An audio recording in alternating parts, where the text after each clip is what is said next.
So last week, Senator Chuck Schumer brought the Freedom to Vote Act to the floor of the Senate in an attempt to get it passed. In perhaps one of the least surprising occurrences of the last week, Republicans voted unanimously to block this legislation, using the filibuster to stop Democrats from passing it. Is it time to lose hope? I don't think so. Let's talk about it in today's video.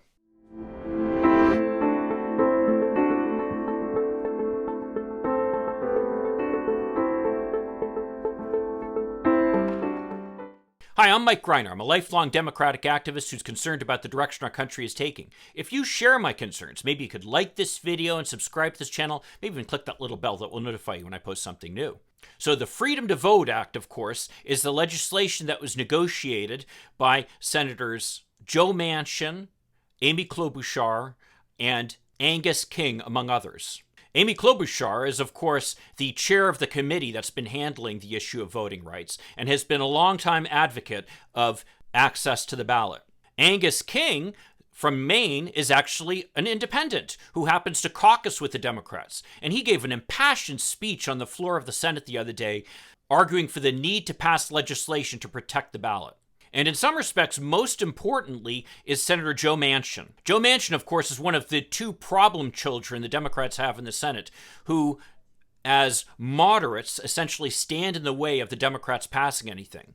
Because, of course, with the narrow one-vote margin that Democrats have in the Senate, we literally cannot afford to lose a single Democratic senator, or it dooms the passage of the legislation. Well, at first, Joe Manchin had stated his opposition to more expansive voting rights legislation that had originally passed the House. And as a former Secretary of State, those are, of course, the elected officials who deal with voting in their states, he has some knowledge about the process of voting and was able to bring some legitimate issues to bear. For example, he argued that we should get rid of all the provisions in the law that affected campaign finance. Frankly, especially given the makeup of the current Supreme Court, most of those provisions would probably be found to be unconstitutional. As a result, why should we even waste our time with it and potentially even risk the other parts of the bill that are so important simply based upon something that probably is unenforceable anyway? Furthermore, while as Democrats, we have typically taken the position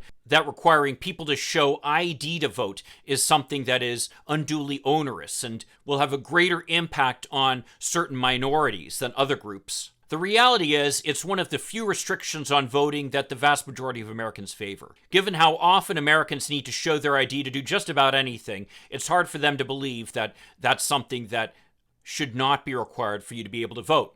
And one thing that did bother me in this compromise bill was the fact that they took out essentially all the ethics provisions that were included in the For the People Act. Nevertheless, despite my disappointment with some of these provisions, the bill itself that came out of this compromise is actually an excellent piece of voting rights legislation, which would be perhaps the most important piece of voting rights legislation to pass since the 1960s. Given the Republican attack on voting across the country, and particularly in certain southern states, it's essential that this legislation pass if we're to hope to continue to have an operating democracy here in the United States. Now, Senator Manchin has generally speaking been a protector of the filibuster. Interestingly, even though the filibuster itself requires 60 votes to pass anything in the Senate, getting rid of the filibuster can be done with just 51 votes. So if the Democrats all held together, we could get rid of the filibuster like that. Senators Joe Manchin and Kyrsten Sinema, though, have generally speaking said that they're not in favor of getting rid of the filibuster.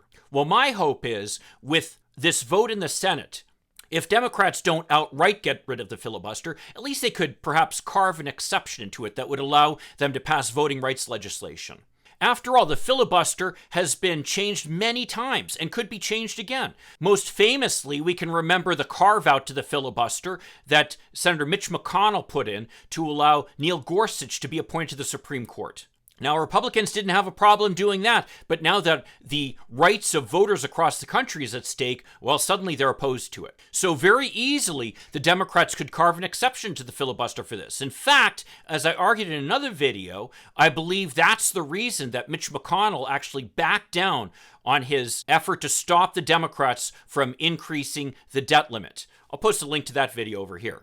The more, though, that the Republicans take these outrageous positions and use the filibuster to block important legislation, things as basic as the January 6th Commission, or increasing the debt limit, or in this case, protecting the right to vote, something that used to be a bipartisan priority. The more that people like Senator Manchin and Senator Sinema are going to get frustrated and realize that something needs to be done to protect such a basic right. In fact, President Biden has already signaled the fact where in the past he has, generally speaking, opposed changes to the filibuster. Now he says he's in favor of it to address voting rights and overcoming the debt limit. Interestingly, Senator Sinema has said that she's in favor of this legislation and has not said that relative to this specific legislation that she does not favor overcoming the filibuster. And Senator Manchin, with the personal investment he put into this, and obviously understanding its importance, hopefully will also agree that this is one area where a carve-out needs to be made. In fact, several commentators have pointed out that Senator Manchin was probably embarrassed and surprised by the complete unwillingness of any Republicans to support him in his effort to try to put together compromise voting rights legislation. So between the activism of so many Democrats who are pushing Senators Manchin and Sinema to put an exception into the filibuster for this legislation, and the outrageous behavior of the Republicans, my hope is that they will see the need to do this. One thing, though, that Democrats can do, though, is to try to come up with some kind of, I guess you could say, carrot to encourage them to take this step. This type of creative thinking is often essential in passing legislation. And in my prior role, working in municipal government, I can tell you that I frequently had to kind of shift strategies to get things passed. Well, as we know, progressive Democrats have held up passage of the infrastructure bill, which is a priority of both Senator Sinema and Senator Manchin, as well as other moderate Democrats, until we can come to some kind of agreement about the larger reconciliation bill, which could amount anywhere from $1.5 trillion to $3.5 trillion over 10 years, and includes such things as universal pre-kindergarten. As negotiations have been going on, that legislation is already being scaled back. So this might actually provide us with an opportunity here. Perhaps the progressives could say to these moderates, hey, we'll be willing to vote for the infrastructure legislation and pass it and get it to the president immediately if you're willing to pass the carve-out to the filibuster and pass this voting rights legislation. The truth of the matter is that this voting rights legislation will have a much more important long-term impact both on our democracy and on the prospects of the Democratic Party than passing the Build Back Better agenda will in the short run. If Democrats pass this voting rights legislation, we'll have other opportunities to pass this kind of progressive legislation in the future, perhaps in a situation where Democrats control more Senate seats, and where we're not kind of held hostage by these moderates in the Senate.